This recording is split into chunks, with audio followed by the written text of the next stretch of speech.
I'm going to sit down. My name is Tom Segru, and I am the director of the Penn Social Science and Policy Forum and a professor of history and sociology here at Penn.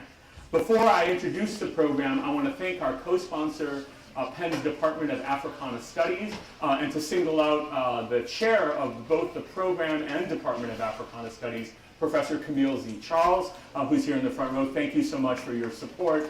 Without it, this event would not happen.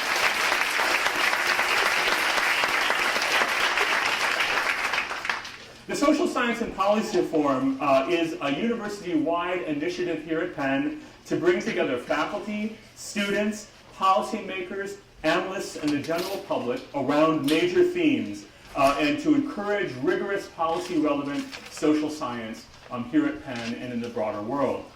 Each year, the Social Science and Policy Forum is organized around a major theme. The first year's theme was the global economic crisis. Last year was immigration and citizenship, and this year is poverty and opportunity.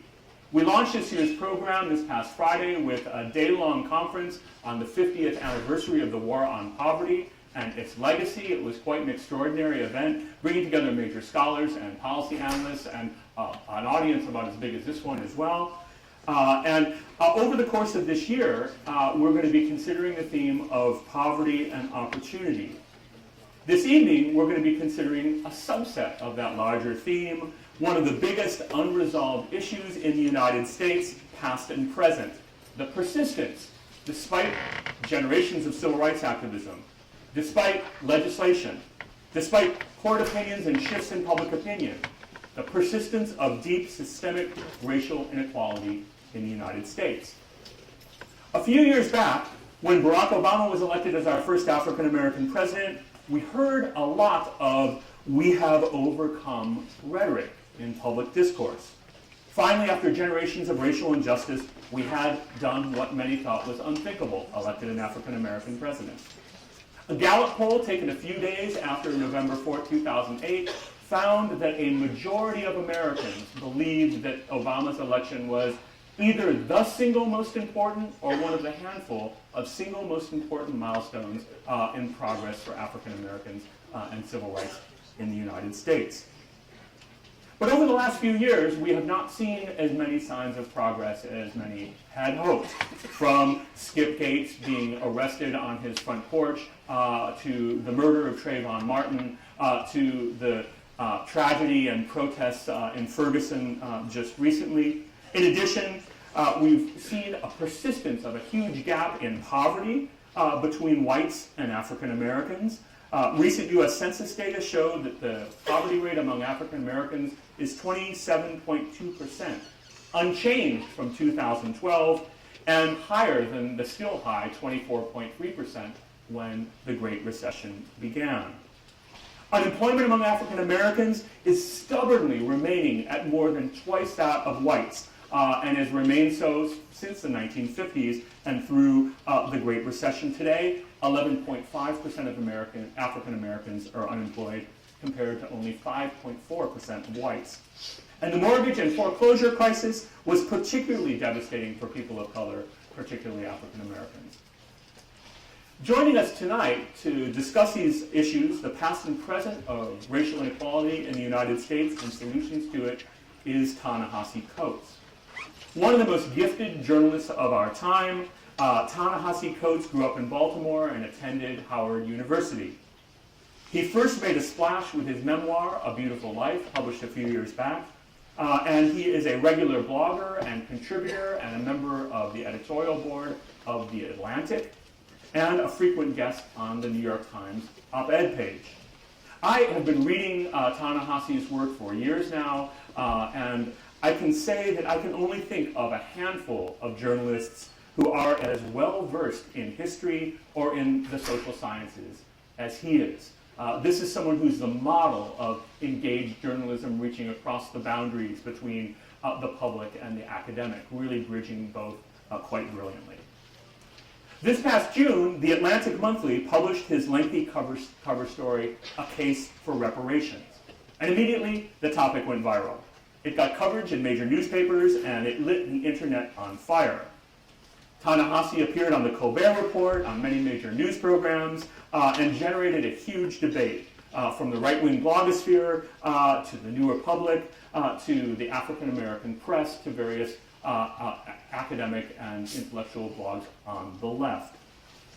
The first few sentences, in fact, the title of the story on the cover of The Atlantic offers a very powerful synopsis of where the article is going to go. Let me read. 250 years of slavery, 90 years of Jim Crow, 60 years of separate but equal, 35 years of racist housing policy. Until we reckon with our compounding moral debts, America will never be whole. Those few sentences are very powerful indeed. Tonight we're going to be discussing race, inequality, poverty and opportunity, freedom and unfreedom, hope and setback, and those compounding debts that Ta-Nehisi calls us to pay attention to in his article, those compounding debts in the United States and the larger question of reparations. We're going to run this event as a conversation, but it's not simply going to be Ta-Nehisi and me going back and forth. At about halfway through this evening's event, we're going to open up the floor for questions from you, and I will give you the guidelines for the Q&A at that particular juncture. So, welcome Ta-Nehisi to Penn. It's great to have you here. Thank you.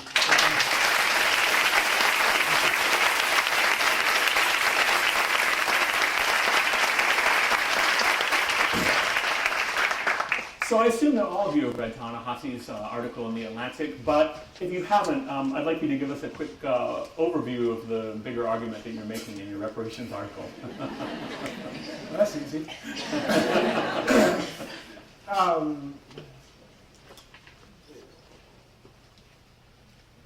Wow. Okay. I think when we think about the African American experience in this country, and when we think about the force of white supremacy in this country, and we think about the force of anti-black racism, there is a tendency or an undercurrent that we can boil this down to basically white people being not so nice to black people.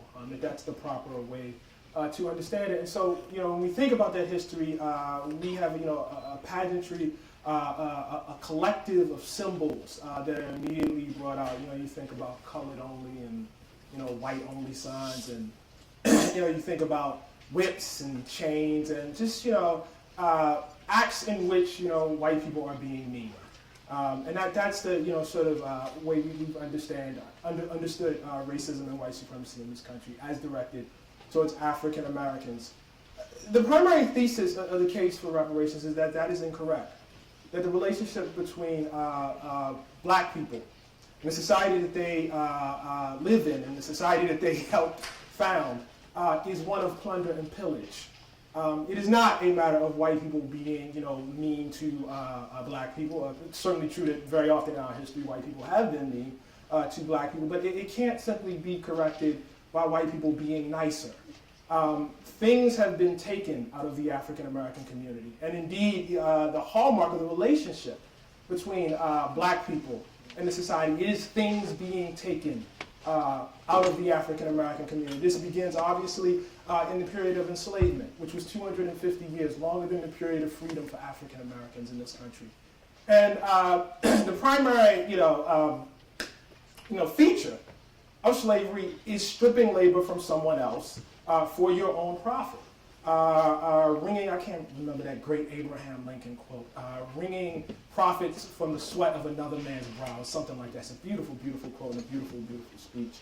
But the primary idea is taking things, and not just taking labor, taking somebody's body and using it for sex, taking somebody's body and physically putting it up for sale, taking people's children and, sending them wherever you can, so that it profits you.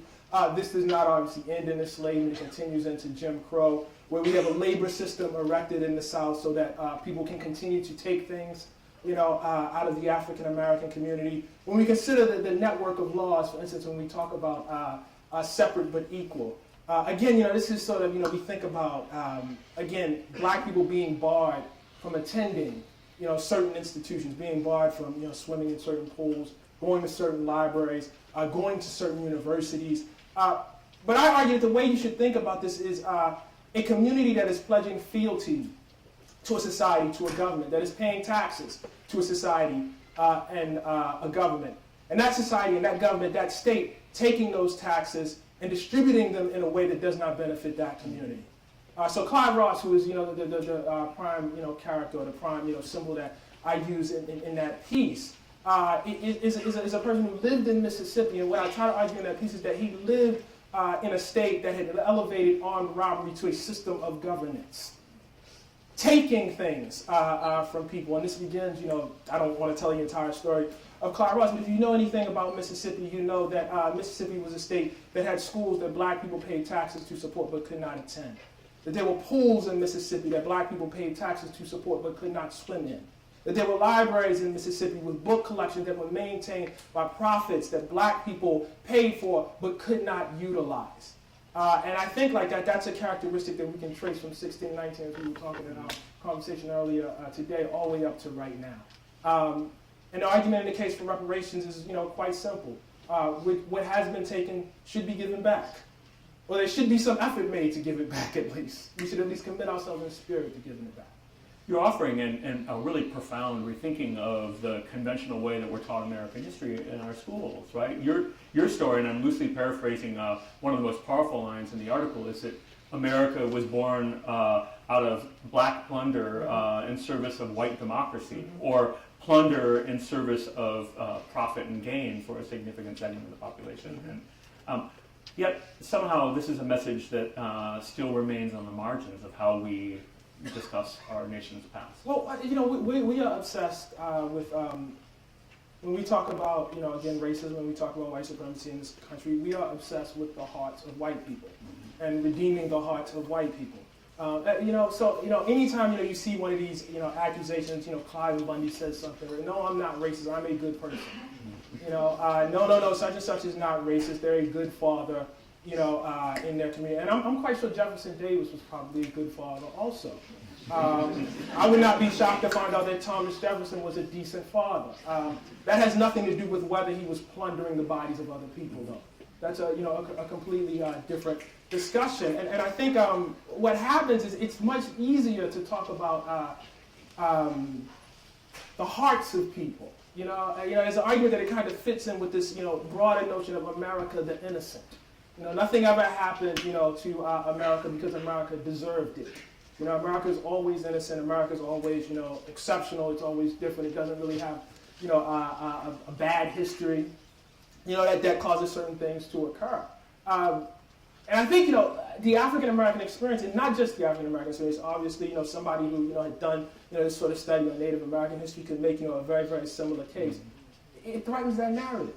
It really, really threatens that narrative. So if we can, get into a conversation about, oh, I hurt you, but I didn't mean to hurt you. Oh, I'm so sorry I hurt you. How can I make that better? Oh, I didn't mean to offend you. How can I be nicer to you? How can I, be a better person? As opposed to, I took something from you, and that made me possible. Which is just a tougher thing to deal with. It's much, much more elemental. And that's, one of the big things. I wanted people not just to understand, this idea of plunder, but that plunder is essential to what America is. There's no talking about America, not just without talking about black people, but without talking about plundering black people. Without those things, without that, without the seizure of Native American lands, and not just enslavement, although enslavement is a big part of it, not just enslavement. You really don't have an ability to talk about the United States of America as it exists right now. Why do you think it is that we spend so much time thinking about hearts and minds and really framing the whole question of race in terms of individual attitudes rather than these bigger questions of structural racism, right, is what you're describing really, or the intersection of the plunder of natives and African Americans rather than feelings. Feelings. Nothing more than feelings. I don't really know, actually. I do think, though, part of it is that the promise of America is an individual through their own, actions can, succeed or, can, fail or whatever.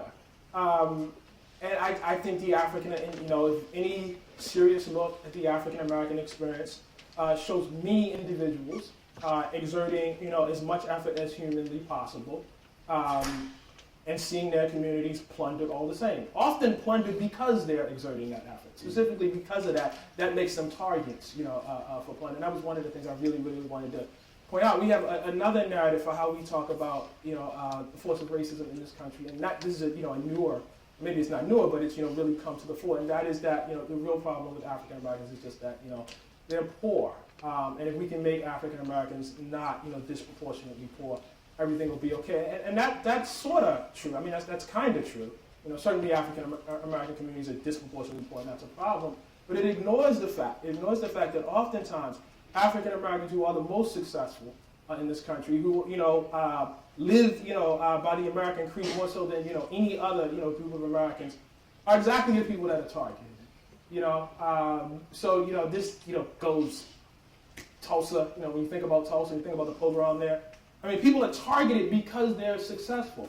Ida B. Wells, it doesn't begin her career, but the thing that drives her out of Memphis, Tennessee, is right that targets not African Americans who don't have anything, but African Americans who are actually owners, who are actually a threat.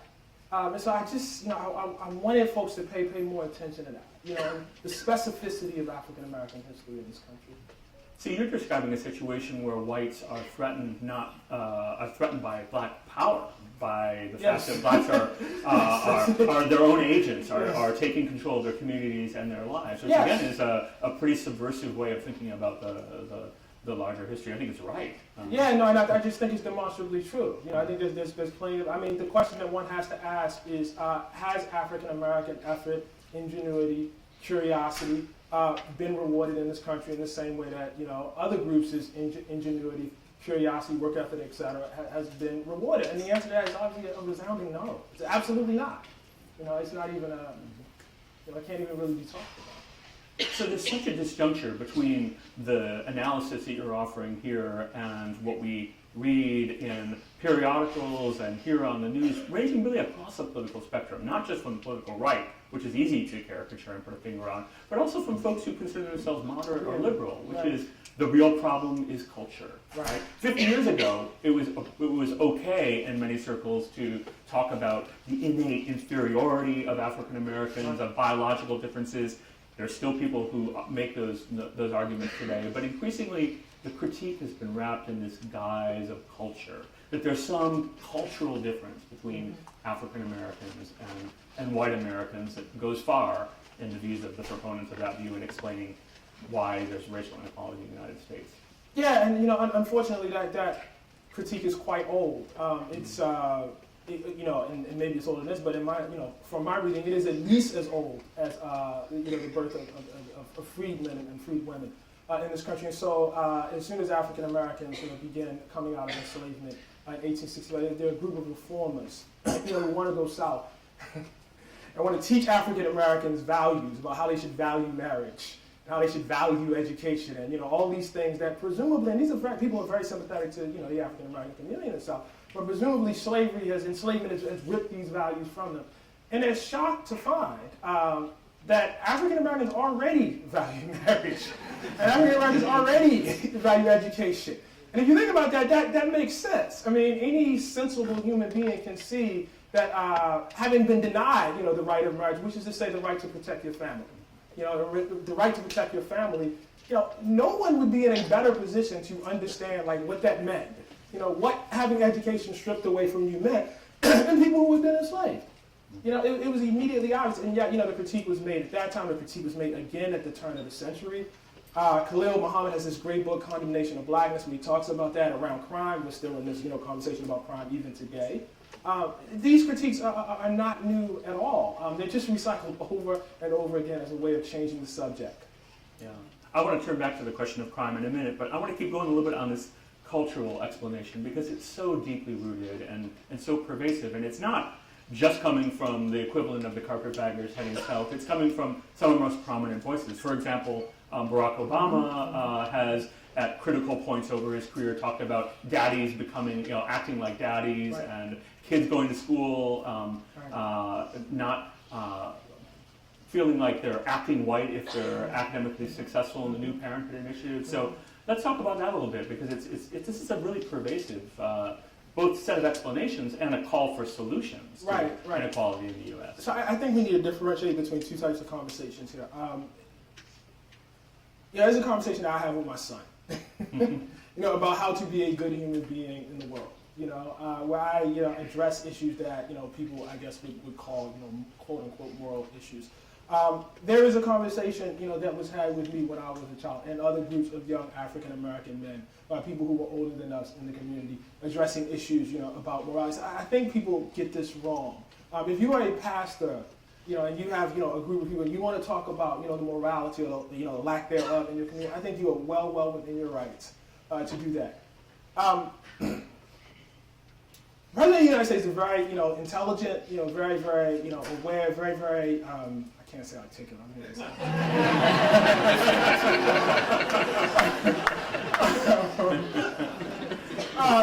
He's a good guy. He's a good guy. Bright, clean. Thank you, Vice President Biden. Right, I know.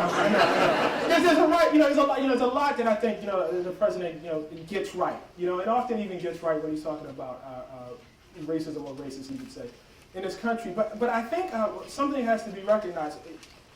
Barack Obama, very much correctly said, listen, I'm not the president of the black community. I'm not the president of Black America. I'm the president of all America. And this was when he was being criticized for not having a quote-unquote very specific black agenda. I think that answer was exactly right. But that cuts both ways. And when you're talking about issues of quote-unquote culture or issues of morality, I think it's very, very important that Barack Obama, as president of the United States, brings with him an entire history and an entire legacy. He is the titular representative of America.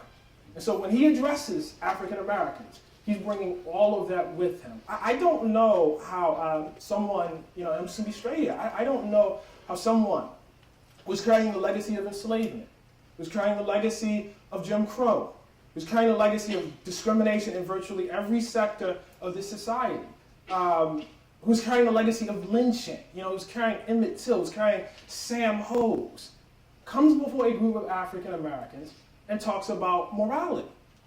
You have no right. You have no right as president of the United States. Now, if you want to be Barack, and you want to get in the room, with, as he does, I've heard, with, quote unquote, troubled African Americans, and have a conversation about what they need to do to get ahead, I have no problem with that at all. But as president of the United States, you just have no right. You have no right. I mean, you are the representative, this has to be said, of pillage of the African American community. And that is the voice in which you should address African Americans. And, I think, there are those of us who, agree with his stance, and I understand that, I get that, that's fine. But I am only taking him as he declares himself. I'm only taking him at his name, as President of the United States, as President of America, not just Black America. As President of America, I think that demands a certain pose in terms of how you address African Americans. So I want to turn back. We'll come back to President Obama again, I think. But I want to turn back to the big picture history that you're offering in your article about reparations. And really, the way that government, as you describe in the article, is fundamentally intertwined with the process of racial inequality, or perpetuating racial injustice in the United States. And again, not just coming from the right, but coming from the Democratic Party, from the New Deal, from Franklin Delano Roosevelt. So could you talk a little bit about that line of argument? Because in some ways, the heart of your article on reparations is not where most people focus on, which is the institution of slavery, and that 250 years, but really the period from the 1930s on forward. And so I want to hear a little bit more about your analysis there. Well, listen, white supremacy is a force that lives at the root of America. It does not live at the root of the Republican Party. Mm-hmm. And I think people really, really need to be clear. Now, it may, show up in different parties at different points in history, but it lives at the heart of this country. And so once you understand that, it becomes, it doesn't become very surprising. At certain points in this history, in our history, you had a Democratic Party that, was enacting policies which are widely considered populist, which a lot of progressives celebrate, that excluded African Americans. In 1938, how else would those policies have gotten passed? If you understand the country as it was in 1938, 1939, 1940, if you not just thought experimenting it out, but understanding the country that you actually would have been, how else would those policies have been passed? African Americans were effectively a peon class at that point. And, to some extent today, living under terrorism, living under lynching, I'm just going to salute Tom here. I just want to pause for a second and just tell everyone who might be watching this that if you really like that article, you should go out and buy a copy of The Origin of the Urban Crisis. Tom's history of 20th century Detroit, mid to late 20th century Detroit, I guess I should describe it, because it's one of those things, and I was telling Tom this, that sort of just lit a fire in me. And I knew it was important, did not quite know why, and it came back with the case for reparations. So just a brief interlude right there. I paid him for that. So. But the thing that Tom identifies in this book that people often forget about is a history of violence that was employed in Detroit by white people to keep black people in their place. And this was not, this did not, live in one party or another party. It lived within the spirit of America. And so if we understand the country that we're actually living in, we understand, the history of our country, the expectation that, some sort of broad benefits, would be passed, and that African Americans would, be equal recipients, it just defies logic. And I think this is very, very important for progressives. I'm certainly a progressive, but for progressives, to recognize, one of the things that happened with the president is when people wanted to, critique him, from the left, it was often said, well, why can't he be like a Roosevelt? Why can't he pass, another New Deal? And I think people really need to interrogate what the New Deal actually was before making statements like that, and how the New Deal was actually passed. Yeah, so it's a reminder of the limitations that this deep history of pillage and plunder and racial injustice plays on even a fairly progressive president like FDR. I mean, after all, this is the president who enacted the Social Security system that excluded a significant segment of the African American population. Right. And part of the story that you tell is a really critical story, and maybe you can tell a little more to everyone here, since it's not a story that's always that widely known, is a story about how federal housing policy, Franklin Roosevelt promised Americans the right to a decent home. Mm-hmm. But as you show in your discussion of Chicago in your article on reparations, that right was not a right for all Americans by any stretch of the imagination. Right. Well, I mean, again, if you begin, from the thesis of understanding that white supremacy is at the root of this country, you would expect that, especially to be in the laws passed at that time, and you definitely see that. One of the questions I often get is, well, how would we determine who would get reparations? How do we know who would get and who would not get it? And, at least for the sector, that I cover in my article, which is concerned with housing, it's actually very easy to determine. And one of the reasons it's easy to determine is because the government kept maps, about whose loans would be insured and whose loans would not be insured. These loans were later used by banks to decide where they were going to, and one would argue, some could argue that, still have an effect today. I think Tom might make that argument. Still have an effect today. Are we looking at Chicago? That's Chicago. That's Chicago. Okay, all right, so this is a very typical redlining map. I'm going to try to get this right here. Tom can help me out. But basically, everywhere you see red on here, generally, it may not even be a majority African-American neighborhood. As I recall it, it was enough if one or two black people moved on your block. Basically, that entire block was deemed ineligible for insuring loans. The government insuring loans through the FHA is one of the primary tools that we built the middle class in this country. It was only when the government decided that they would, back loans, that the banks decided they would drop the interest rates, that they would drop the down payments, except for African Americans. And so when you're trying to understand the roots of wealth of the middle class in this country, this is so important. And the thing to understand is this is not just for Chicago. Basically, for every major city in the country, you can, go on Google right now, and you can find a map just like this. Just say redlining, enter, your city of choice, and you can see exactly what happened. And so it wasn't, simply majority African-American neighborhoods that were redlined. They were neighborhoods, quote unquote, in transition, where maybe a couple African-Americans had moved. And it did not matter whether these neighborhoods were, quote unquote, physically deteriorating. There was no objective standard outside of the fact of the presence of African-Americans or not. So there are, neighborhoods, and, a historian of Chicago could do this really well. They're willing to bet that there are neighborhoods on this map that were not quote-unquote slums, but quickly became slums because the government had enacted policies in such a way to discourage investment in those neighborhoods. to a great extent, these maps became a sort of self-fulfilling prophecy, That's right. determining who could get access right. to capital That's right. to buy and improve their homes. That's right. You So it's a declare an critical area story. a slum and quickly it becomes one. So I want to talk a little bit more about Chicago. You have two characters that really animate the story, two figures, and both of them are folks who live in Chicago in the Lawndale neighborhood, which I think is a little bit off this map, but who are the key figures in your story, and that's Mrs. Weatherspoon and Mr. Ross. Right. Can you tell us a little bit about their history? Sure. These are African Americans, like many African Americans in Chicago, who came to Chicago from the South.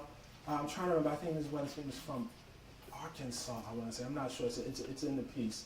And Mr. Ross is from Mississippi. And these were folks who, again, like a lot of African Americans, thought that they would come north and would have better opportunities. And in some ways, they did have better opportunities. Mr. Ross talks about how he, didn't have to, sit certain places, obviously, on public transportation. He didn't have to, move off the sidewalk. If he saw somebody white coming, he didn't have to, take off his hat and, go through the whole sort of rigmarole that he had to go through in the South. And he was also able to get a decent, paying job, have a wife, have kids, etc.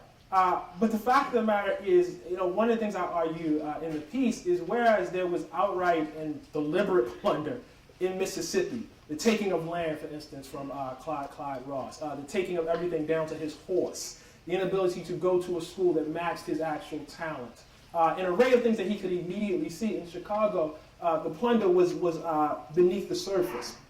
And so my article focuses on a system that was active at the time called contract lending.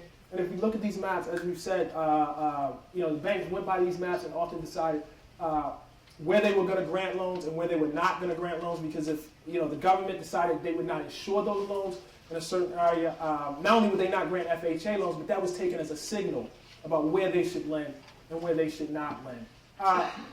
Mr. Ross wanted to, like most Americans, wanted a home where he could raise his kids, where he could live. He could not find his way to get a traditional loan. And so what happened was there was a private group of people who were going around, contract lenders, who on the one hand would tell white homeowners, black people are moving into this neighborhood and your values are going to drop, so you should sell really quick, and they would buy really cheap. Then they would resell the homes back to African Americans at exorbitantly high price. The numbers for Clyde Ross are in that piece. I want to say he paid twice what the home was worth. It was something ridiculous like that. But in fact, he didn't actually buy the home. Because they sell it to you at that price, but they keep the deed. And they only give you the deed after you've paid off the home in its entirety.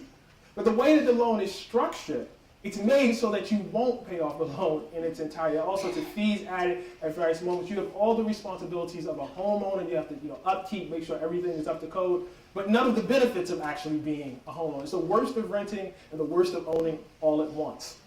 And what a lot of these guys would do, they would design the contract in such a way that it was made so that you would eventually fail.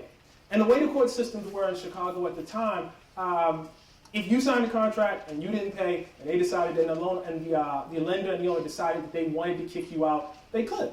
And there was no real appeal. And so what that allowed for was for contract lenders basically to cycle African American families through the same home, plundering them over and over and over and over again. Burl Satter, in her great book, Family Properties, which is the definitive history of contract lending in Chicago, estimates that 85% of African Americans who bought homes during this period bought them on contract. Now this is plunder, this is private plunder, but it's made possible by government policy. That's the thing to understand. It's not just individuals sort of acting in a certain way out on their own, individual evildoers. This evildoing was made possible by government policy. And so when we talk about the case for reparations, this is what I mean when we have a societal debt at every level. And I think the other thing, just to make this really clear, one thing that people say, well, why didn't Mr. Ross move to a different neighborhood where he could get a loan? Well, white people who lived in that neighborhood, and often, these would be working class neighbors who were themselves on the borders of society, and just, their whiteness was tenuous in and of itself. Were not eager to see African Americans moving into those neighborhoods and to see, those, neighborhoods, turn the color red like here, or just for their own prejudice. Maybe you didn't even need that. And so the response was often violent.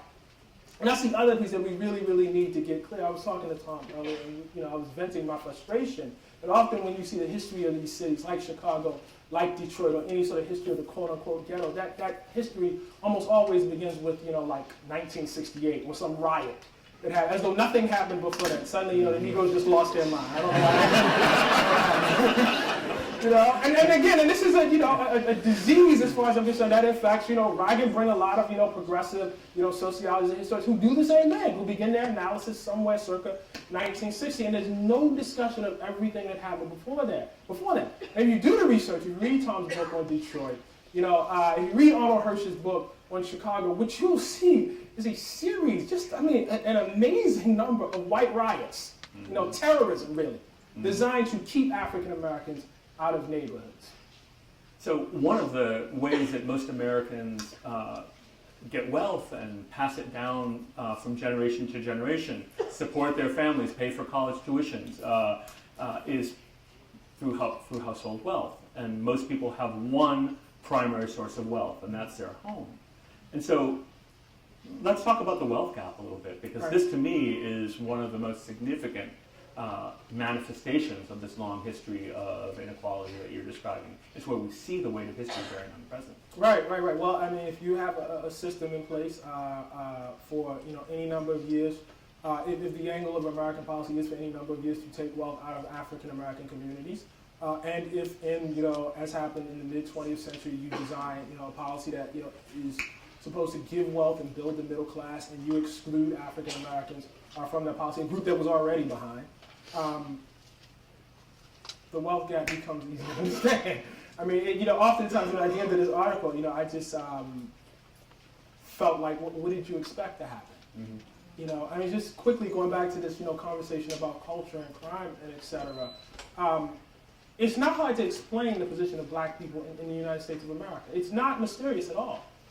If an alien, I've said this before, an alien came from, Mars or wherever, and landed, here and, was charged with understanding why African Americans are at the bottom of virtually every socio-economic indicator.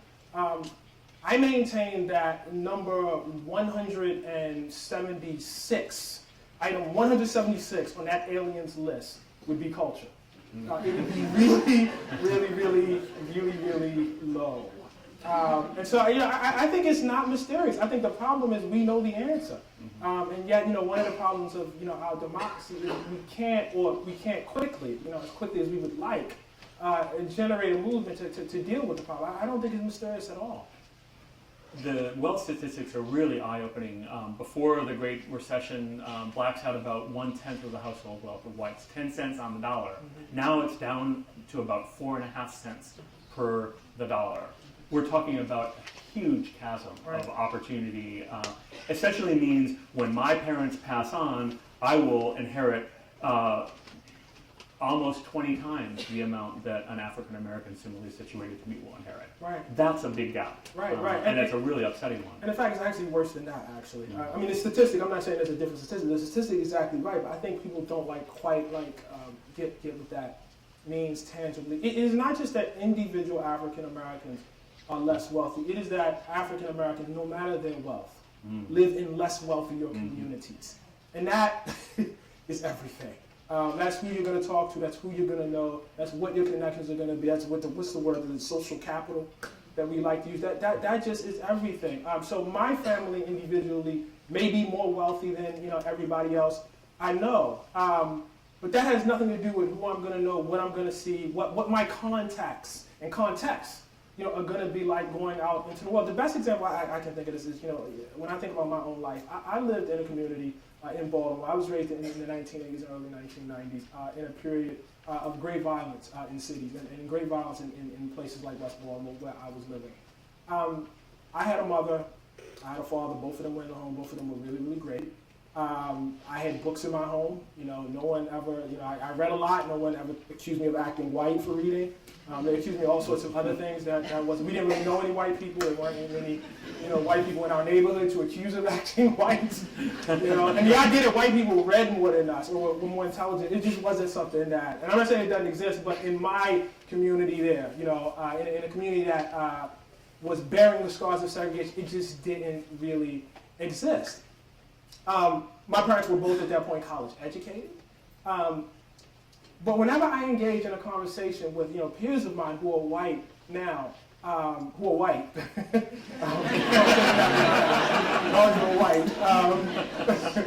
whenever we engage in a conversation, the sort of violence that I bore witness to is mostly alien for them.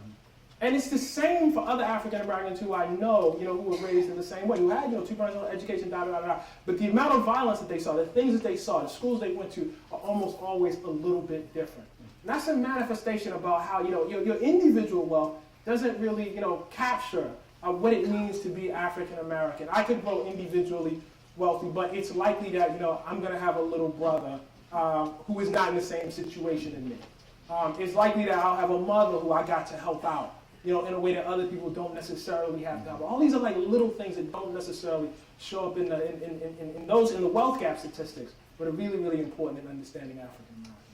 So one of also, really quickly, Tom, sure. it also, whenever you hear somebody say, well, we control for, income and and yet this gap still exists, you should be like really critical of that. You should ask them, but how do you control for white supremacy? Do you control for that? One of the favorite, there's so many favorite lines I have from your blog, which you should all read daily. It's really quite magnificent. But one of the favorite lines, I leapt out of my chair when I read it, was, and I'm paraphrasing loosely here, if I hear one more mention of black on black crime, I'm going to pick up my copy of Arnie Hirsch's Making the Second Ghetto and throw it across the room. It's a great book. But I want to talk a little bit more about that, because when we get into these discussions about culture, about cities, about the gap, there's so much airtime given to this topic, right, and so little to everything else. I think about the debate and discussion about Ferguson in recent years, and commentators across the spectrum kept coming back to black on black crime, right? It becomes the mantra. It becomes the easiest and simplest explanation that people can resort to now. And so I want to know why you wanted to hurl Arnie Hirsch's book across the room, and how we can challenge that common analysis. It's absurd. It's absolutely absurd. It's absurd for several reasons. The first thing to understand is, raising the specter of quote unquote black on black crime. First of all, that term is awful. There are lies embedded in that term. The first thing is, people who kill people tend to kill people who live near them. There's nothing particularly insidious about, people killing people who they live with. That generally is how crime happens. Period. That's just true. That's just true. So the idea that, black people who are particularly segregated, when they tend to kill other black people, is about as revelatory as 1 + 1 = 2. It's just, so do most people. There's nothing, particularly. Furthermore, implicit in that term is the idea that there was some period in time, post-slavery, when white people killed more black people than black people, and that period doesn't exist. That period doesn't exist. From the time that we have, I was just looking at some crime stats this morning, from the time that we have decent crime stats, African Americans always, the murder rate, as you would expect for a vulnerable population, was always higher among African Americans than it was among white people. And somebody would know this better, but I believe the ratio has not changed since like 1910. And the numbers have changed, got big, got small, but I believe the ratio is about what it's always been. I say that to say, there is nothing particular or original that's happening right now in terms of what, how crime happens in that sort of way in African American communities. Again, there's this idea that something transformative happened in the 1960s, and some things did, but that ain't one of them.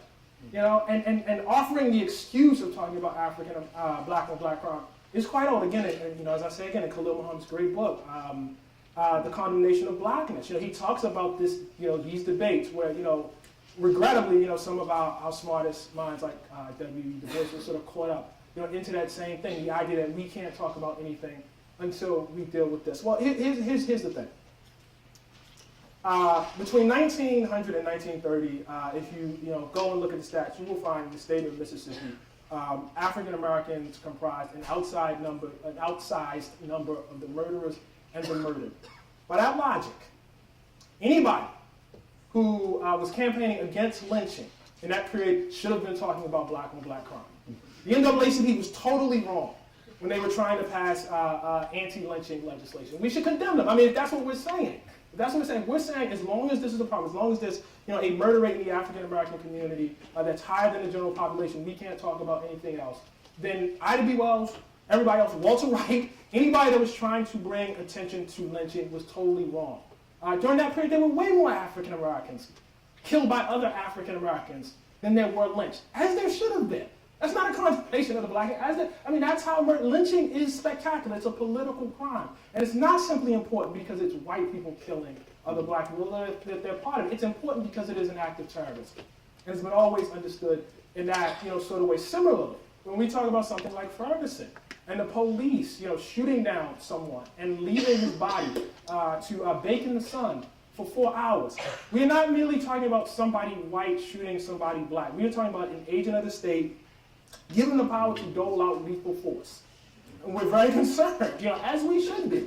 We apply a higher standard, as we should, to agents of the state when they dole out lethal force. And there is a history in this country, of the police as an agent of the state, how shall we say, dealing out a particular force to African Americans that we don't necessarily see in other communities. I'll just add one last thing to this. As compared to other places in the industrialized world, Americans murder Americans at a ridiculous rate. Our, American on American murder rate is particularly high. And yet recently we saw 2 American citizens who were beheaded, and everybody wants to go to war. Well, how come we aren't talking about the American on American murder rate? Why are we talking about going to war? We should be talking by that argument. We should be talking about the American on American murder rate. There should be no conversation about going off and dealing with other murderers who live in other countries until we deal with the American on American crime problem. If that's the logic they use. If that's the logic they use, we have a higher standard for African Americans, and it should be broadened out to all conversations in all communities. So thinking about policy, which is where we're moving right now, I want to talk a little bit about where we go from here. And I'm going to get us to reparations, which is the central argument that you're putting forth in your article. But there are lots of other solutions that are out there. We've talked about a few.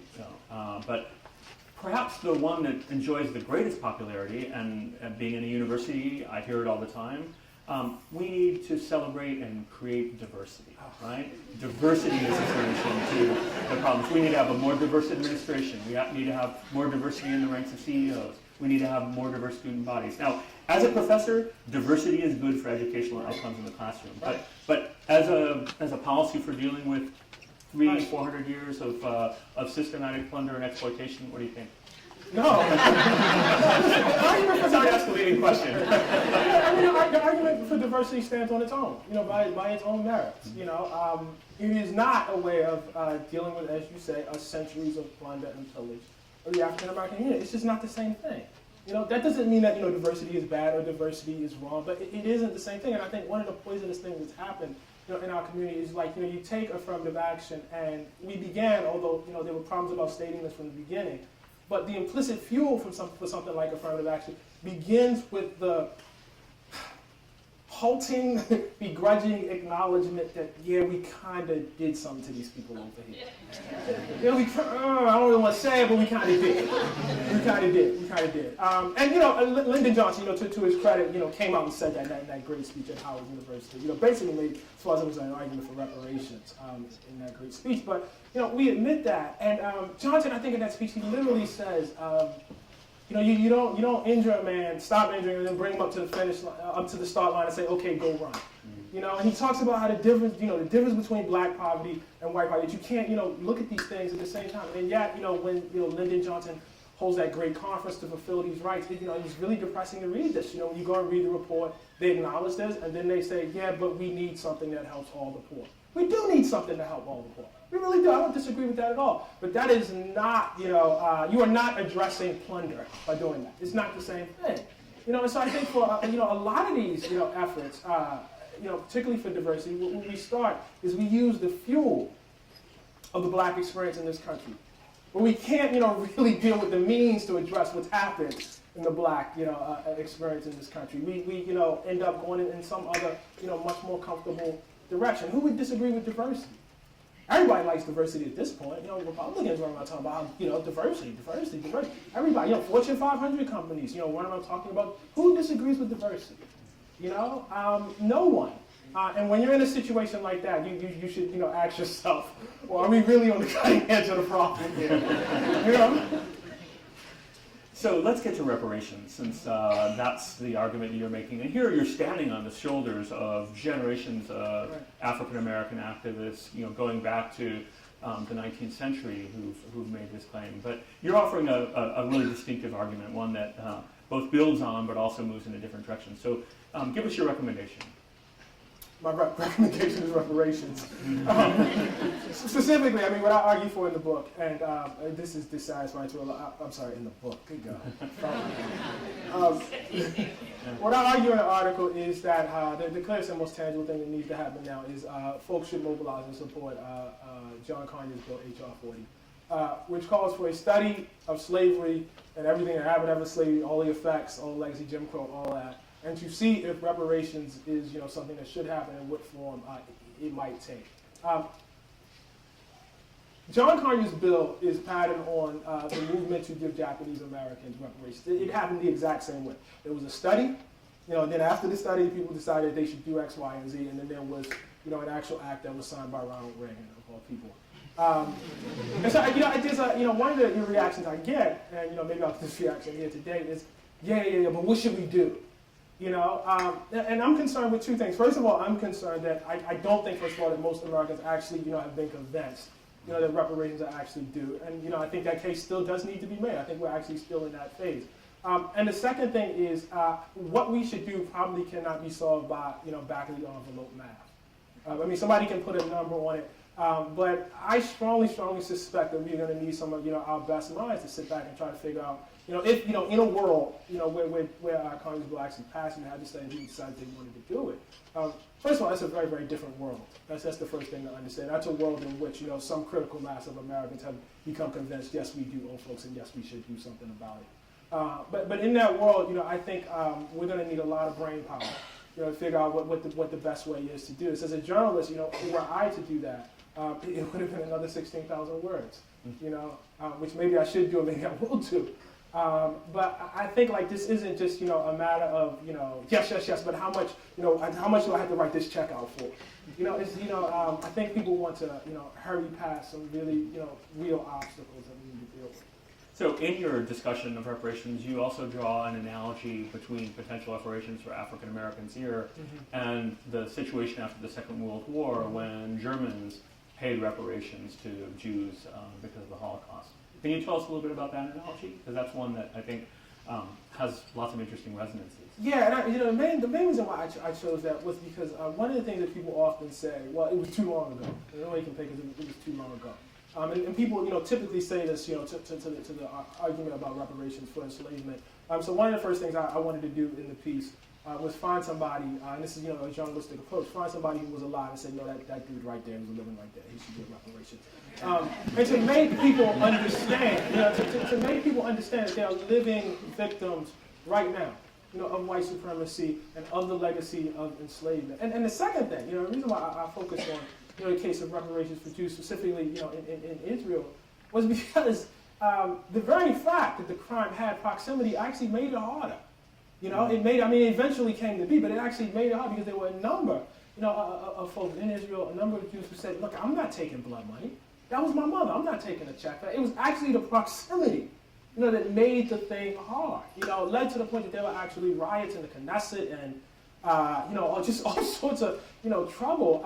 And so I think, the one thing I wanted to get across is that this will never be easy. People will say, well, it's too long, pretend as though people, when, our freedmen were actually alive, that there was no one making that case. No, there were plenty of people making that case. And people were saying exactly the same thing that they said now. No, it's not our responsibility. So I'll play devil's advocate, right? So one of the arguments that I hear when I discuss reparations with folks is, my parents weren't here, my grandparents weren't here, my family didn't own any slaves, I'm not a racist.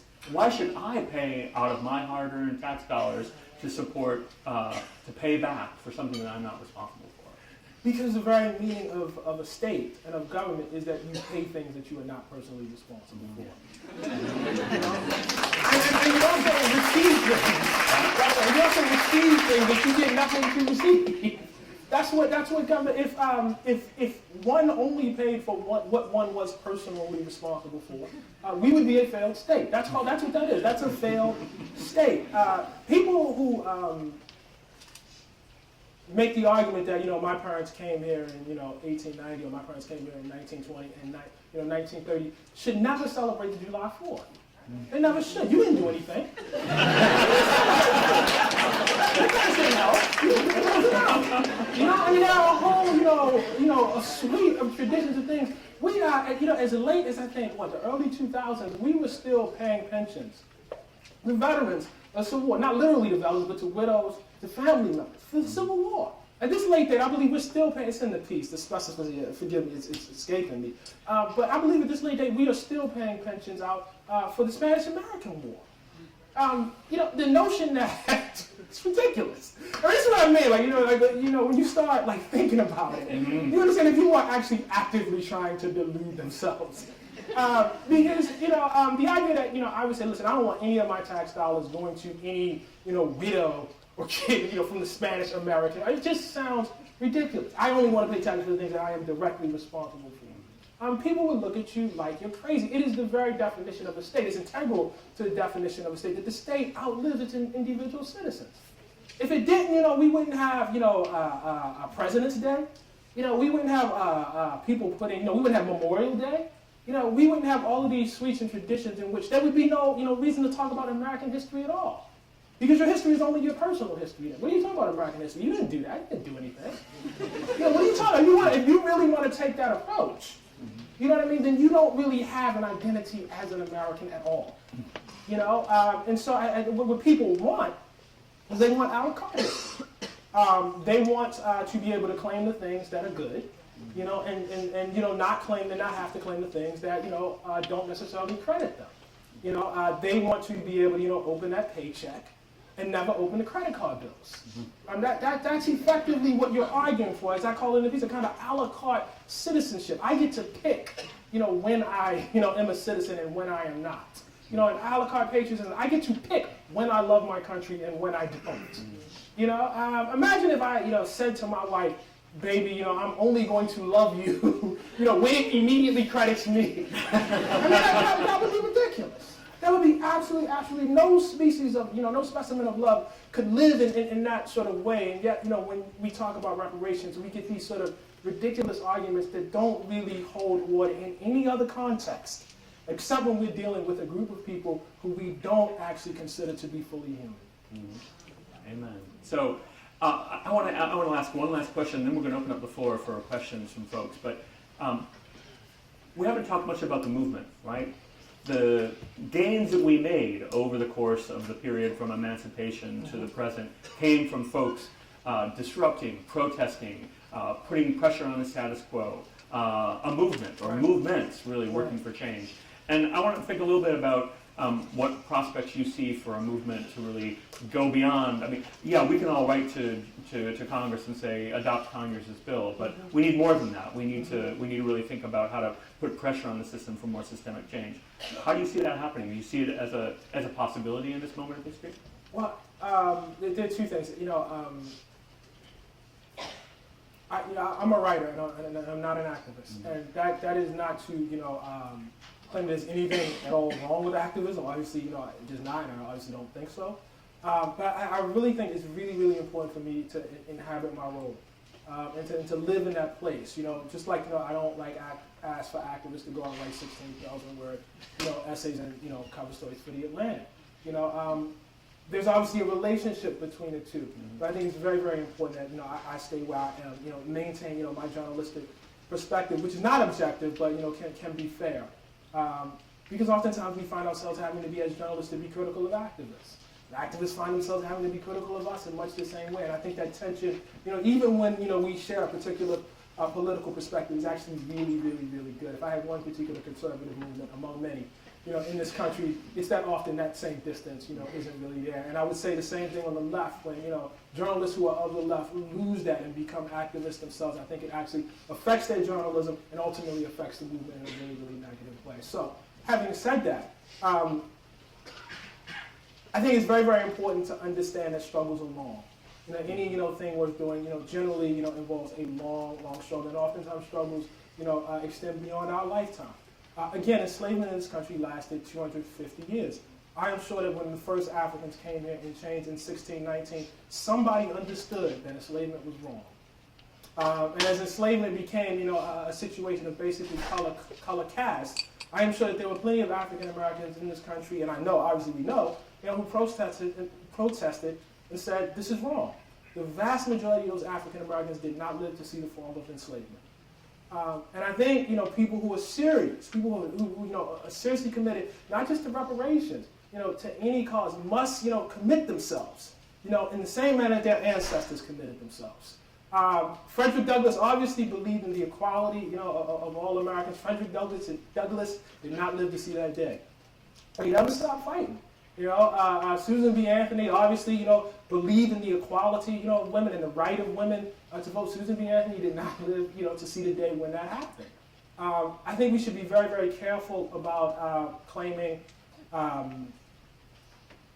in this particular moment, by shaping our goals by what can, survive a filibuster and what cannot. The definition of politics extends beyond the voting booth.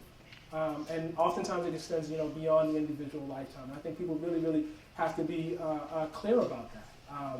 Our struggles can't really be confined. If we really, really are committed, and if we really, really respect the people that came before us, cannot just simply be confined to our own lifetime. We're in it for the long game. I think that's for sure. And in a way, you sound even more like a historian than even your first-rate journalist colleagues, and that's great. Well, what I want to do right now is open up the floor for questions. I'm going to walk around sort of Donahue style and let people talk. I do have a couple of ground rules. Keep it to 1 or 2 sentences because there are a lot of you here, and I already see a lot of people moving towards hands up. So please, no statements, questions, and we have about a half an hour, so we've got a decent amount of time for folks who, yes, you're ready to go. Hi, my question is about... Oh wait, I should turn it on. I think it's off. Here.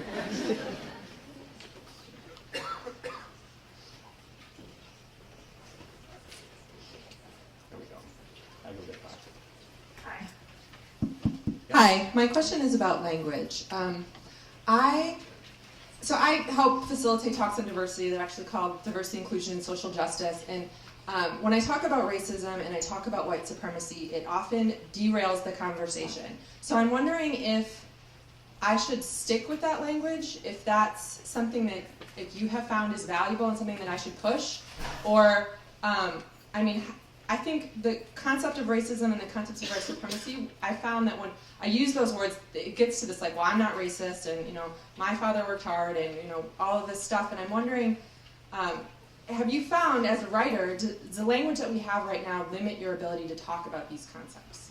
No. But I think this again, delineates maybe some difference between those of us who are writers and those of us who are actors. My calling is very different. How do I say this politely?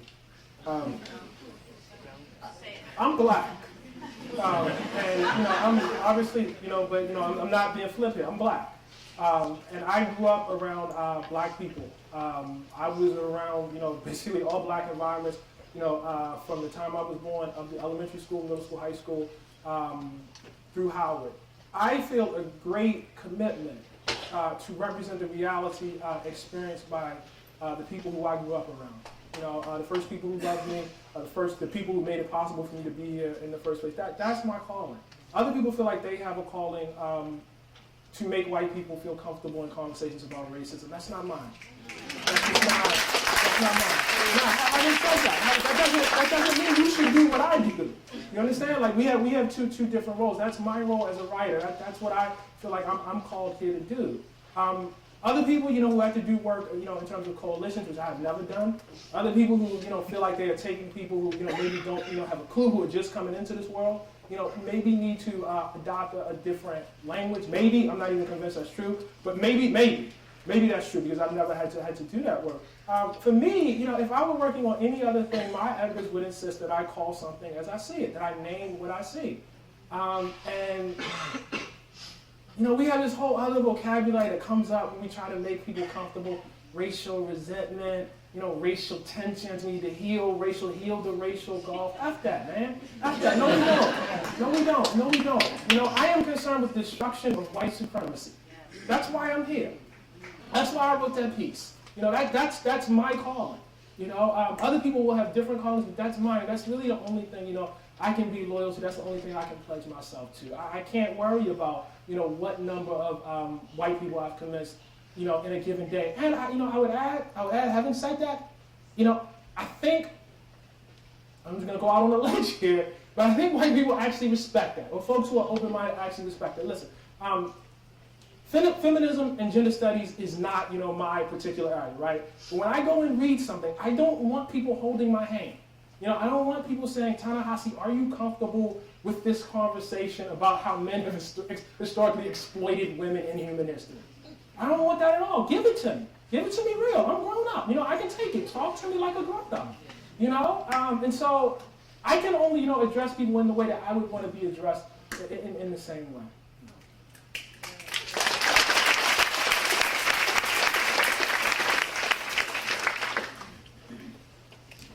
Hi, I had a quick question regarding your comment about, I guess, the tension between being a journalist and being an activist while you were working on this piece. So, obviously your political views are similar to the activists in this, who you interviewed and who you worked with throughout this article. How did you stay objective? Was that difficult at any point? I was never objective. I wasn't. I tried to be fair. I was not objective at all. I don't. The piece is very, very opinionated. I think it's very clear that I have an opinion. I tried to be as fair as possible, and what that means is I tried between myself and between my editors, who were great on this piece. Scott Stossel, hi if you're watching.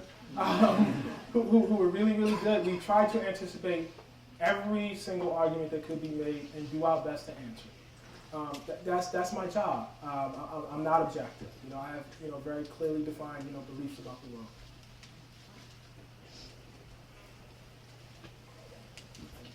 Hi, I'm Christian Edge. Excuse me. Pardon me. I'm Christian. I'm from Memphis, Tennessee, and so as a smart, critically thinking black person, which my mother raised me to be, I find that my life has been defined or colored quite a bit by white supremacy. And so what do you do with the anger? I feel angry every day. How do you, like, 80% of my time, when I leave my apartment, I'm seething. I mean, how do you, I try my best to channel it into positive posts, and I work hard for my children, and I work for my students, and I work hard to make their lives better. But I find constant obstacles because of white supremacy, like something like air conditioning or enough textbooks, which white students have. What do you do with all of that? What do you do? I do what I'm doing right now. I'm right. Yeah, that's true. All right. I mean, that pretty much is. I don't know that I feel any more anger than any other white person in this country.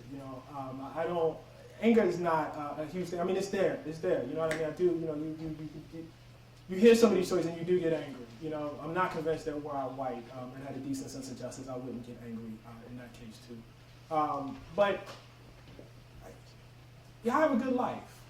I have a good life. I got a wife who I love. I got a beautiful son. Who's doing things that I never could have anticipated. I have two parents who are still alive and have been able to see my journalism career grow. Who are very, very proud. I have 6 brothers and sisters who I love and who I adore. That's me. That's the personal Ta-Nehisi. And the part of me that is political, which I do at times get angry about. I pour that into my writing. Yeah, yeah. Hi, first I want to say, hey Bison, and second I want to say, I agree with everything you're saying about the case for reparations, but I'm concerned about what reparations will do to address the structural inequalities that you talked about.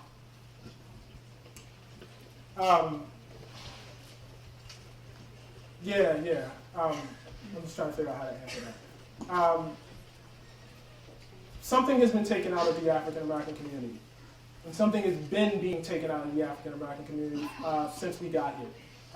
That thing should be put back, and we should stop the process of taking things out of the African American community. I'm not, attempting to talk to you like I'm stupid. I just think the case is actually really, really simple.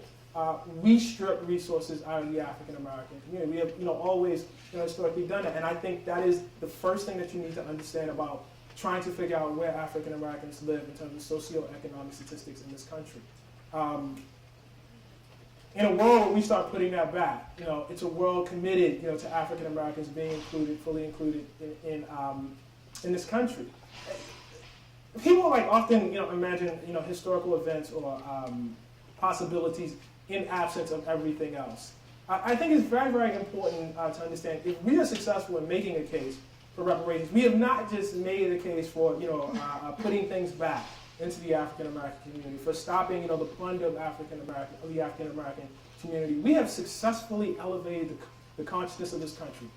And that's a different country. It's a very, very, very, very different country where people look at things totally different. And I think there's a kind of lack of consciousness that makes that makes all those structures possible, and almost intentional forgetting. And if we succeed, eventually at some point, in a reparations fight, that's a very, very different country with a very, very different consciousness, and does very, very different structures, I think. Hi, I have a quick question about diversity, actually. So it's been my educational experience that if I got into a school or got a scholarship, I was a diversity admit, or I got the money because I was black, etc. And then as you were talking, and you were talking about how when blacks excelled, there was violence against the black community to kind of put them in their place.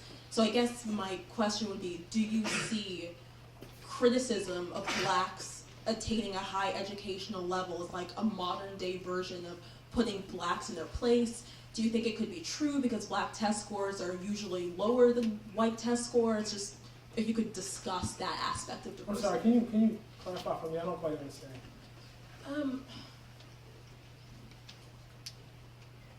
I guess I'm asking whether there is truth to the theory that black people only get into good schools or only get scholarships at schools because they're black and they didn't really earn it because their test scores are lower than white test scores, or whether you could see that as almost a social backlash to black people trying to succeed. Okay, I understand.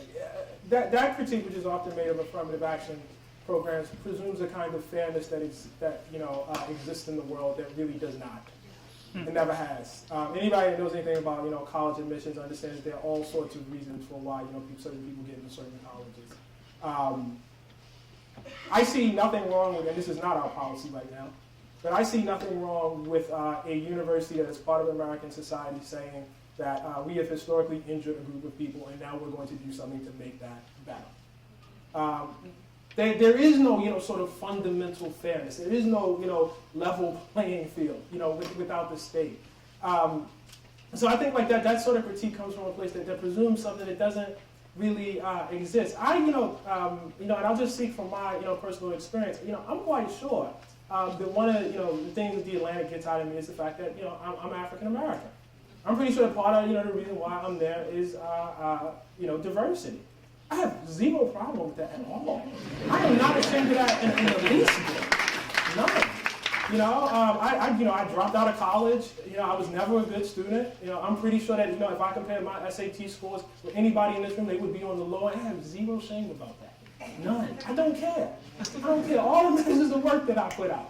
And I'll mention that work against any other journalist.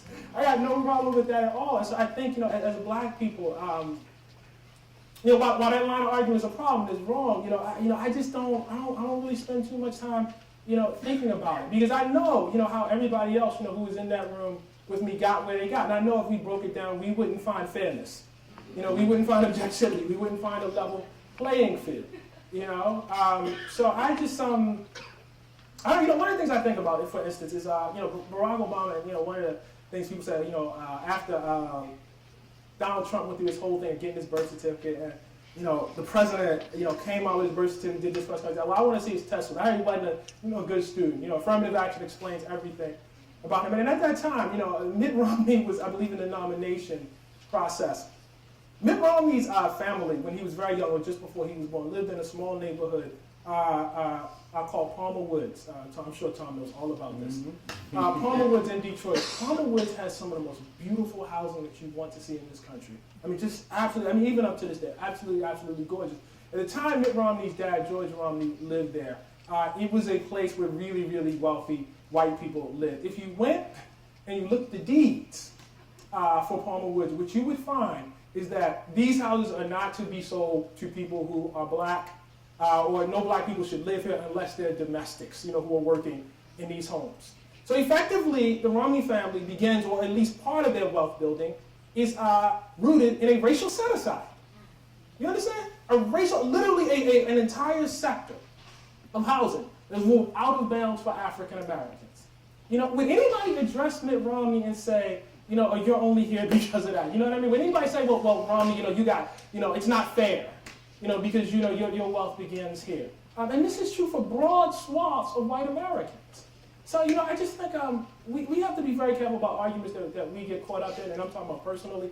This is how you live as an African American, how you navigate the society. We have to be really, really careful about this. This is, the system, when you talk about African American, is fundamentally unfair. So I don't lose any bit of sleep about anything, about, any sort of diversity. And had I, graduated from college, had I went to a UPenn or a Harvard and got in because, not because I was black, but because, people who looked like me had been injured in the past, because that's really what it's about. It's not just being black. There's usually a history behind that people are, attempting to ameliorate. I wouldn't feel bad about it for a second. Not even a white person who is a legacy admit that these schools waste much time feeling bad about it. I'm not feeling bad. Should they, by the way? That's fine. I'm not asking them to feel bad. I don't think Mitt Romney should feel bad. You know what I mean? That's not what I'm asking for. But don't look at me and then expect me to feel bad. We often talk about reparations at the federal level, and I wanted to get your comments on at the state and local level. I think a lot of Jim Crow was state, local. How should states and cities be held responsible? And then kind of a second question to that is, if a state and city were to go ahead and say we're going to do reparations, what do you think that would have an effect on the nation? As you see, as a marriage equality at the state level has, sprawled, the federal government to take a look at it. What do you think that would do at the federal level if a state says, you know what, we're going to go ahead and give this money back to these communities? What do you think that would do? Probably not much until there was a broad national, consciousness. As I said, an elevation of consciousness. I don't think it would do much. I think the fundamental problem is that a disbelief in inconvenient history.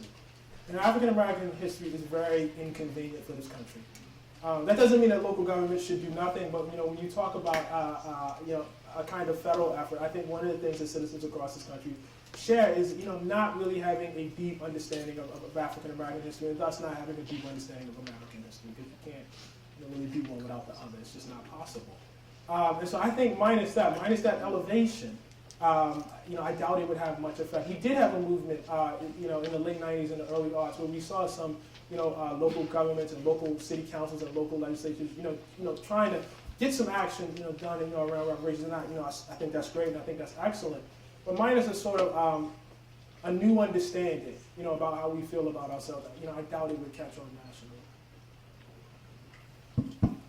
Thanks. I guess, based on your opinion as a historian and a journalist, if it took a level of crisis of like an actual civil war to end slavery, and then Reconstruction was just so heavily rolled back over the decades afterwards, my question is, what level of crisis are we going to have to hit as a country to make reparations a political viability? Well, that's not even, I mean, you didn't, you're on a great line of thought, but you didn't even reach the end of that. I mean, it's worth asking whether we would have had a civil rights movement without World War II.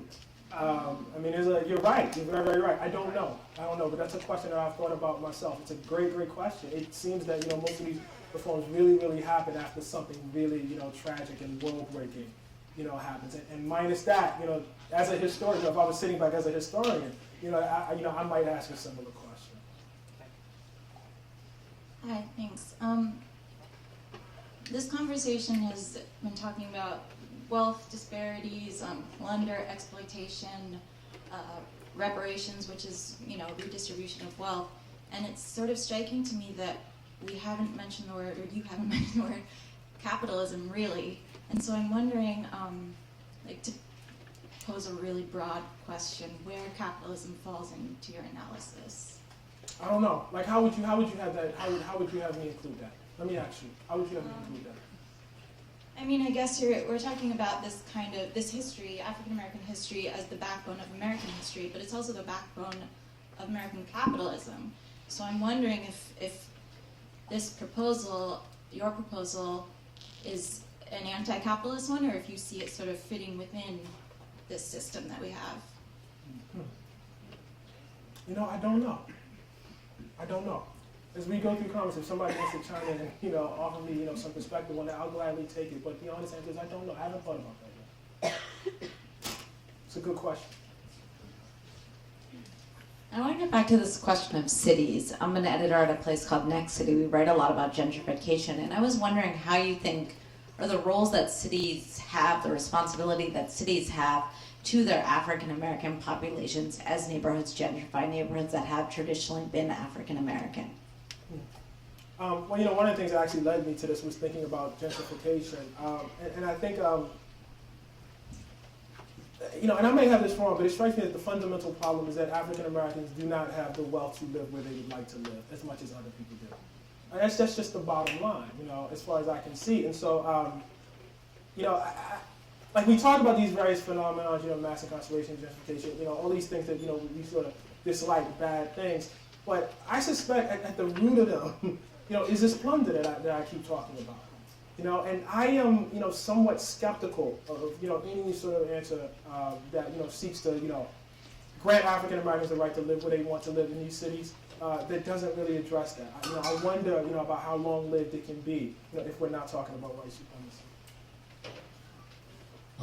Hello, Bison, as well. I love this. Awesome. So the question that I have is, seeing as we live in such a pluralistic society that has had a lot of immigration, most people who are in the United States, families were not here during slavery. The insidiousness of racism itself lasts outside of the African American bloodline and then transposes itself onto those who are of African descent or of Caribbean descent. Specifically, my family is half African American and half Crucian from St. Croix. But my great-grandfather, when he came to this country, still faced all of the troubles of an African American citizen here, although he could have said, well, I'm from St. Croix, it wouldn't have made a difference. He would have still been subjected to the same issues that face black people when white supremacy rules our country. So I asked that question thinking specifically about, even if we were to trace the history of white supremacy back through slavery, there are a lot of people in the country who still face issues dealing with blackness and white supremacy who are not actually African American. And how would you go about rectifying those ideas? Because blackness extends more than just being African American and having been affected by slavery yourself or in your legacy, but the racial worldview of whiteness, and then I would say the effects of capitalism as tied to whiteness. So just everybody keeps saying capitalism. I'm anxious. Before we get there, somebody is going to have to connect the dots for me. And I'm not saying that to object to it. I'm saying that this is part of the reason why I come somewhere like you can. Because you guys are really, really smart. So I'm looking for somebody to do that. I just want to put that out there. And I'm glad to hear it. It's not saying that any of you guys are wrong. I just, I'm a journalist by training, and part of what we do is we listen to other people who are smarter than us. Having said that, it's very important. Listen, I can only make the case that I make, and my case is not dependent strictly upon slavery. The character, not the character, the man, who I lead off with. The first line is, Clyde Ross was born in, X year, whatever year's in the piece, in Clarksdale, Mississippi, home of the blues. He is very much alive. He's here today, and his claim to reparations is not strictly rooted in enslavement. And so I think that's very, very important to understand. It's not like, we stopped in 1865 and nothing happened after that. And, if you read the piece does not end even in the 1960s. The piece comes all the way up to right now in the subprime lending crisis. People, object to reparations and often, say, well, I, adopted a kid who's half white and half black. Does he get reparations? Or, my great-great-great-grandmother was, do I get reparations? Listen, the claim for reparations is a claim of injury. And the injury is, if you want to just, and this is just my narrow area, because what I really hope, listen, I didn't write this to become, the HNIC of reparations. I don't want anybody at all. When I wrote it, I picked housing, and my hope was that other people write other articles, they're doing the work in the academy already, but certainly in mainstream publications that might make the argument from the perspective of education, criminal justice. From the beginning, I knew that there were all sorts of ways that you could make this claim. I only, picked one. So, with my specific area, it's not hard to show injury through housing at all. It's not. It's not even hard to identify who was injured. I'm quite sure that if we wanted to be extremely strict about it, I'm not endorsing this, but if we wanted to be extremely strict about it, I'm sure we could set up a claims policy for people who were denied, for instance, housing loans through GI Bill. This is something we could actually do if we were actually interested in it. It doesn't go as far as I would go, but if we wanted to say, listen, I want to have just a higher standards for who can get it and who cannot. So I don't think it's particularly rooted in being descendants of slaves. I don't think that that's how a true understanding of reparations works. That might be part of it, but I don't think that encompasses everything. Malcolm X is he had lineage from Grenada, right? We would have a very, very hard time doing this if we did it that way. Okay, hi. I just wanted to ask what your response would be to people who claim that giving reparations or like affirmative action is an act of reverse racism. So what's your response to that? Just so people in the room can hear.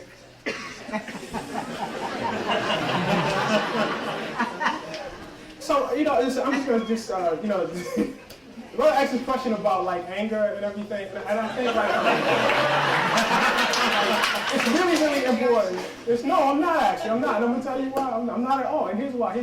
It's very, very important to understand whether someone is speaking to you in good faith and whether they're not. I get a lot of people, who tell me, I'm so angry, somebody wrote this on my Facebook page. Why are you talking this way? What are you doing? And maybe that's right at perspective. Again, I'm not in the world of organizing. Maybe, you actually have to answer that.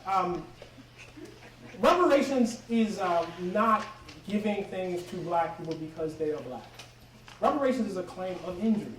Like any other, claim of injury. It's not the same as taking something from somebody else because there was no claim of injury for Jim Crow. Jim Crow was just, I'm going to take your stuff, and that was it. There was no claim of injury for us. It's just, I'm going to take this and make it mine, period. It was just straight plunder. The idea that, it's reverse racism, I can't even begin to, why? That's the first question you should ask. Why? What do you mean? What do you mean? That's where I go. What do you mean? You should have to explain that. I should not be put in a position where I have to explain, you're making the charge. What do you mean by reverse racism? What specifically are you actually saying? That was not one of the arguments that we had to deal with, thank God. I think it's very, very important to understand when people are talking in good faith and when they're not. And I don't think that's a good faith claim. We have time for 2 more questions, and go right here and then here. Please keep them brief because we've made our speaker do a lot of work. Can you talk a little bit more about Henry Box Brown? You mentioned Henry Box Brown in your piece. Can you talk more about the plunder that he endured and what you would see for Henry Box Brown? Yeah, sure. It's so exciting to be here in Philadelphia and think about that. You guys know who William Still is? Yes. William Still is incredible. William Still should be on the money. Literally on the money. On a $10 bill. You should take Andrew Jackson off and put William Still. So I'm gonna try to get William Still's story right. I'm gonna answer your question. William Still, and people can correct me after I attempted to go through this. William Still is born, I believe, to an enslaved mother in Jersey. she has, a few kids, not just William, and they escape one time, and they're brought back again. They escape again, but the second time she escapes, she can take William with her, but she has to leave 2 of the boys behind. And the boys, and they come to Philadelphia, right? And they start this life. William still grows up, finds out about the, evils of slavery, starts working, basically for the Underground Railroad, and becomes basically an archivist of the Underground Railroad. He literally keeps a written record of every, African American who comes through his office, tells the story, da da da da. And I think I'm gonna try to get this right. When the Fugitive Slave Act is passed, he's scared. This document, this grand compendium. You should read this. It's incredible. It's just a series of stories. Black people claiming their freedom. This grand compendium, he's scared is going to fall into hands, of people who might use it to return people into enslavement. And he hides it in a graveyard, as I understand. I think that's what he did. But anyway, a brother who was left in enslavement, the 2 brothers actually sold down south as an act of revenge. And the other brother, whose name is escaping me right now, who I know, it's like on the tip of my tongue. Peter, maybe? Peter Still? It is Peter Still, yeah. Peter, through his own incredible ingenuity, actually manages to get free, comes to Philadelphia, and shows up at this office, and he's trying to catch up with his family, and he's facing this guy, and he says, listen, this was my story, this is what happened. And he's talking to William Still. And it slowly dawns on William Still that he might be talking to his brother. And they figure it out. And Peter Still has left a wife in slavery and kids in slavery all the way down in Alabama. They come up with this wild scheme to go, I'm getting way off. I promise I'm going to bring back the box Brown. I promise. Yeah, no, it is. But they come up with this, incredible scheme, basically to get his wife out of slavery. That fails. A white guy who volunteers to go, do the job ends up getting killed as a result. But eventually they get the wife out too. I say it to say there's this incredible history of African Americans actively claiming their own freedom. And I'm not, going to make the vast majority of African Americans who were enslaved had access to the Underground Railroad, but I think these stories of resistance are really, really important. I use the example of Henry Box Brown in the piece because I can talk about, all day about the numbers, about, what it means, for American wealth, for African Americans to be plundered, what was taken out in terms of dollar figures. But what's missed in that is the humanity. The actual humanity, what it means to know that you left, a child behind in slavery in New Jersey. What it meant to be William Still and know that you had a brother who you would, never know, or you thought you would never know, who had been left in enslavement. The joy that you must have experienced to see that brother appear before you, as a kind of miracle right there. And that's about our humanity, and we can never lose track of that. Box Brown, I think about all the time. Because here's a guy who was enslaved in Virginia, in Richmond, Virginia.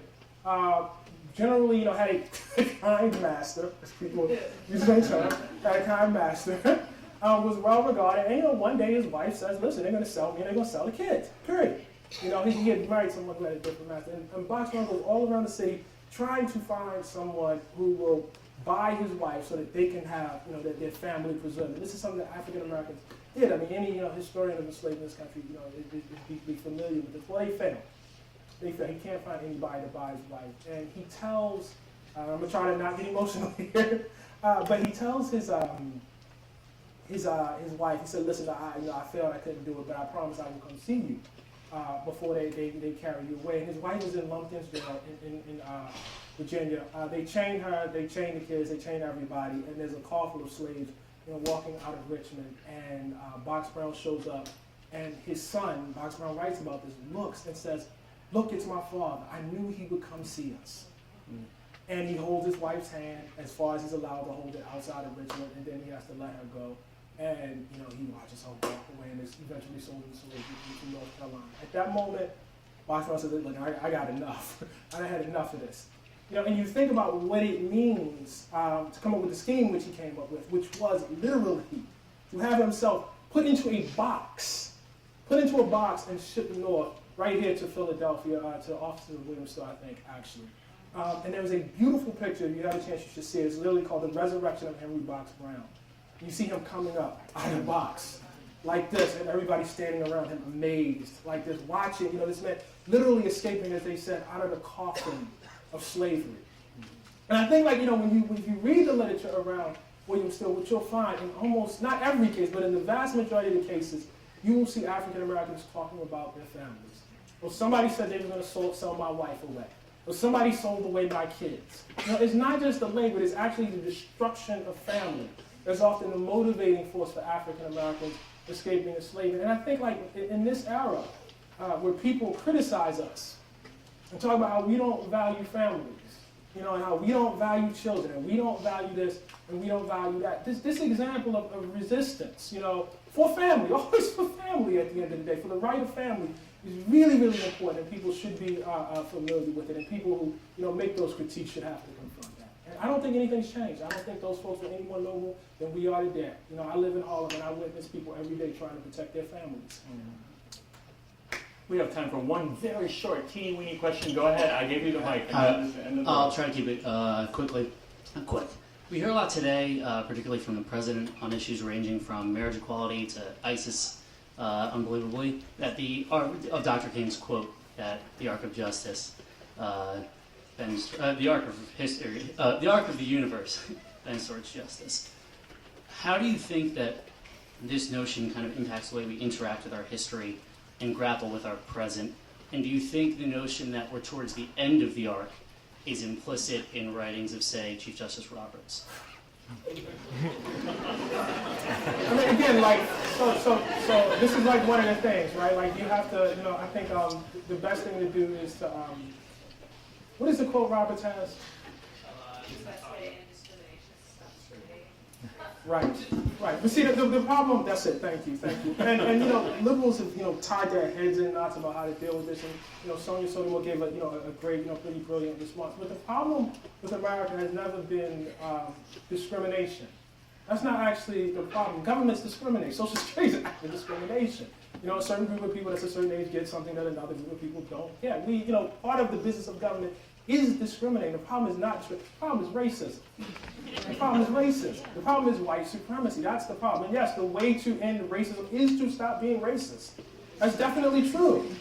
But that, and we should not accept the premise, which is, I think, wrong, in and of itself, and then try to confront the argument. That's the first thing. I'm saying you made my head swim. The architect. So I think, not to put myself in, argument with Martin Luther King. I mean, that's a great quote. It sounds beautiful. I think people should be very careful about adopting the luxury. That's a luxury that maybe we don't have. That presumes that things are necessarily going in a progressive, direction. My reading, on European history is not, same as my reading on African American history. But as I understand it, if you were going to predict where the Holocaust was going to break out, you would not have picked Germany. And so, in fact, I've read people say you would have picked France. In fact, you were going to pick anywhere. And so the assumption that, just because, we've had periods of progress, that progress will necessarily continue, I don't know why we would comfort ourselves with that. Maybe it bends towards justice. It may also bend towards genocide. I mean, these are facts. You don't know. You should not act like you know. I understand that, to keep going sometimes, we need a little religion, we need a little optimism in our lives. And that I'm not against that. But, my job as a writer is frankly not to make people feel good. I'm not here to comfort people. That's not, what, I think people expect. And that's not what I expect, from any sort of, literature that, I hold up, or any sort of art that I hold up, or any sort of great journalism that I hold up. I'm not here to make people feel like, everything will be okay in the end. It won't be okay in the end because we're all going to die. I mean, so it is bad. We know that. But in terms of, the broader society, and also most states fall. I mean, we know that actually happens too. If we are in the interest of, hoping that, America doesn't fall, I'm arguing that the way to do that is not to act like history doesn't exist. That we are not doing things to ensure that the history, bends towards justice. There need to be human actors in that. It's not just going to happen by folks just sitting back and thinking because, their hearts are in the right place, everything will be okay. That is a brilliant way to wrap up this evening's presentation. Thank you.